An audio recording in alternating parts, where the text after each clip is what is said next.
Welcome to Electrified. It's your host, Dylan Loomis.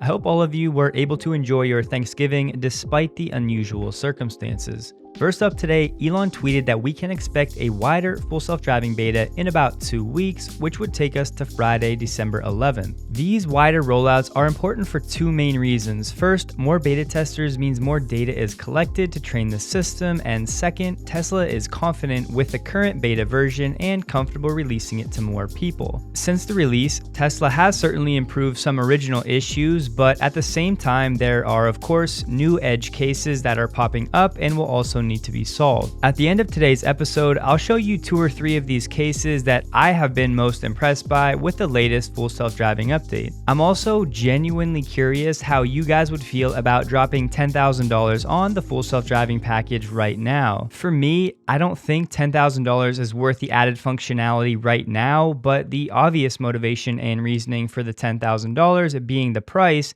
is that when they do solve for full self-driving, you own it for that discounted purchase price. It's an investment or a bet, depending on your level of optimism that Tesla will have true full self-driving sometime in the near future. But look, don't get me wrong, I know the current state of full self-driving does provide serious value in Navigate on Autopilot and some other features. But let me know where you guys stand. Next up, our Tesla software hacker Green says, well, the remote camera viewing seems to be in the wings. Whenever they'll drop it in 2020.48, or if they'll postpone it again, I don't know. A lot of people are assuming that this feature could be in the V11 software release that should be coming toward the end of December, due at least in part to Elon hyping it up. This new feature would basically give you the ability to open the Tesla mobile app on your phone and view live footage from the exterior cameras on your Tesla. You'd also be able to watch Sentry footage from the app if your car alarm were to go off. If I had to guess, I'd say if this feature does come out with V11, it would be behind the $10 per month premium connectivity package. Live streaming, if that is how it's released, is a pretty big data eater. That said, most of the time, people wouldn't sit and live stream the view around their car for longer than a few seconds, but with the Tesla community, I guess we cannot be too sure. As you can probably tell, I do have a fair number of questions and things percolating about this one, as a feature where you can use your app as a microphone where the sound comes out of the external speakers on your Tesla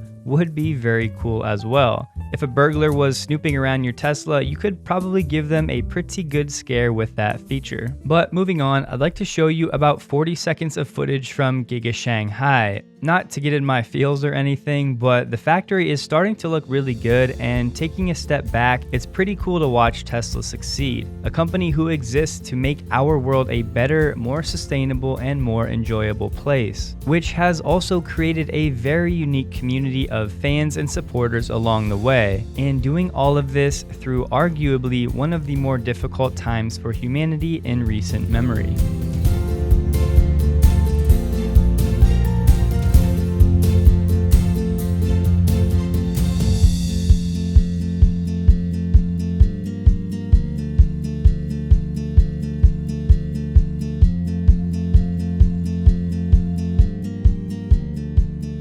Alright, so according to some new estimates, it seems likely that Tesla's new cell production facility at Giga Berlin could result in an extra 10,000 jobs in the area. Now, I have to be honest, this figure seems a bit high given how much automation Tesla is looking to implement in their cell production. But let's break it down like this. Tesla Roadrunner at Cato Road, their pilot line, has about 500 employees, as the last report a few months back was roughly 470. Elon also told us the initial capacity should be around 10 gigawatt hours per year with that pilot line, and future lines could scale to 20 gigawatt hours. If we take 20 gigawatt hours divided by 500 employees, that's 0.04 gigawatt hours per employee. Extrapolating those figures to 250 gigawatt hours at that rate means 250 divided by the 0.04 gigawatt hours per employee yields about 6,250 jobs. Either way, still a big number. Elon did tell us recently in an interview that the plant would be capable of 100 gigawatt hours with the capacity to grow into that 250 gigawatt hours per year plant. For context, Giga Nevada has roughly a 35 gigawatt hour capacity, making the earlier phases of Giga Berlin's plant about 3 times the size of Giga Nevada. An even more understandable context, however, would be the 105 gigawatt hours hours being equivalent to 105 million kilowatt hours. 105 million kilowatt hours divided by about 75 kilowatt hours per pack would mean capacity for about 1.4 million vehicles in the early stages. And to wrap up today's episode, I'd like to show you some of the latest full self-driving beta clips from YouTuber AI Driver. He does a really good job with his filming and breakdowns, so be sure to subscribe to him below if you would like to see more. But thank you guys for watching. Please take a moment to like this video if you did. I do really appreciate it. I hope that you have a great day. Coming up here is a double stop sign. So we have one right in front of us and then one directly to the right. Sees this pedestrian stepping off the curb and stops extra early to give him a ton of room. I was really happy with this. So what you're about to see is a little too crazy to talk about all at once. So I'm just going to let you watch this and we'll break it down after.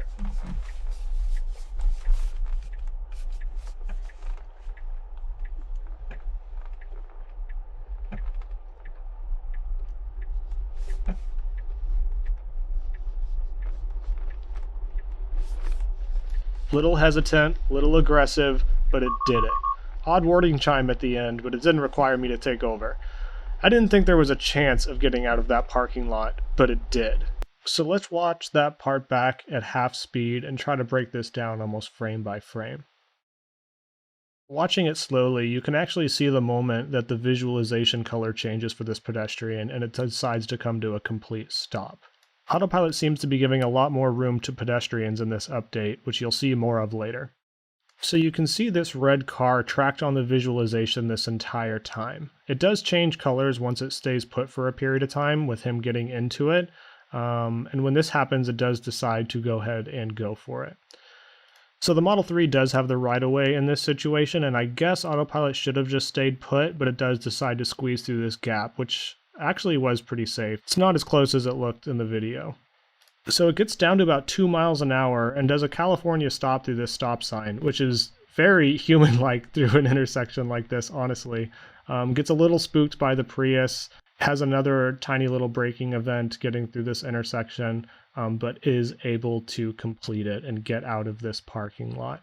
The takeover immediately chime did happen as I was approaching this stop sign for some reason, but it did not require me to take over, and the car was in autopilot this entire time. You can also see the left-hand turn signal. That's because there's a left-hand turn coming up, so autopilot thinks it has to be in the left-hand lane. Probably should have done that after it made the corner, but it does it early, and right as it's going through the stop sign, it actually moves over a lane. There was nobody coming, and this was perfectly safe.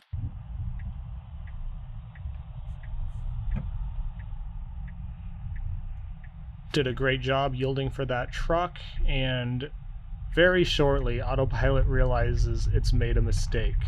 As soon as it gets over here and can start seeing this intersection, it realizes it has to be in the right lane, so it does turn on the right-hand turn signal. You can see that, and it's actually creeping forward. It's moving, it's just ever so slightly creeping forward. This is just unbelievable. Light turns green. In typical Bay Area fashion, nobody wants to let me in, but it does notice the car behind also turning right, and it makes the right-hand turn and gets into the correct lane. I need to take that back. It definitely wasn't the correct lane. This was an illegal maneuver. But this is exactly what a human would have done in this situation. I am in disbelief. And again, I know there's going to be comments of people saying Autopilot should be a perfect, like 100% legal driver, never do anything like that ever. But the thing is, to drive on the road with human drivers, you have to act a little bit human. And yes, maybe Autopilot was a little aggressive in that maneuver, and it should probably have just made the left and then go a different route. But it's displaying some human characteristics right now. And let me tell you, pulling out of this parking lot and seeing that maneuver made me go out and look for more difficult tests. So let's see what we got next. Now I'm parked in a parking lot. I think this was Safeway in Fremont. I'm really not sure, to be honest. But I chose a nav route that would make me do an unprotected left out of this parking lot and then also go through a pretty weird intersection. So just wanted to see kind of what would happen.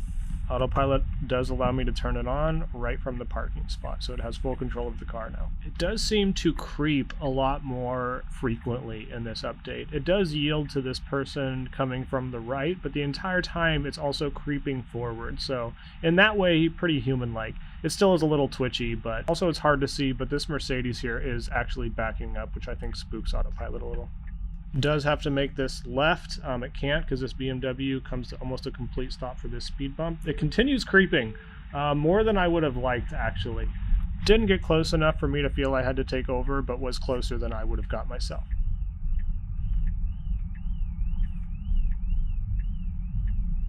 All right, unprotected left, 4 lanes. Here we go.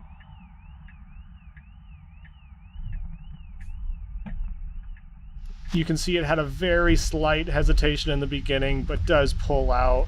Even with cars coming, it did it very safely. Man, I am just super, super impressed with this update. Also, stays on the left-hand side of the road to stay left through this intersection. You can see this is kind of an odd-looking intersection.